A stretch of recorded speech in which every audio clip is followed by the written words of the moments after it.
अस्सलामुअलैकुम वरहमतुल्लाहि वबरकातुहू। मेरा नाम मोहम्मद मेहताब है। कुछ टाइम पहले मेरे को कमर में दर्द हुआ तो मुझे एक ऑयल के बारे में पता चला, मैंने वो इस्तेमाल किया तो अल्लाह ताला ने मुझे उस ऑयल से शिफा दी है। तो उस ऑयल की आपको मैं दिखा देता हूँ, ये इसका नाम वगैरह है।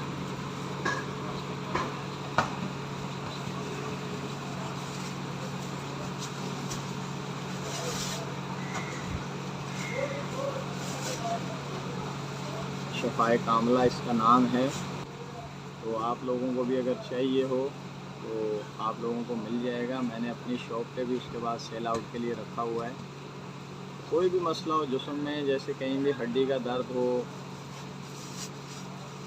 या मोरों का दर्द हो, घुटनों का हो, किसी तरह का भी दर्द हो, तो उसके लिए अल्लाह ताला इससे आपको शिफा देगा। इंशाल्लाह आप लोग ये इस्तेमाल करें, इससे अल्लाह ताला आपको शिफा देगा।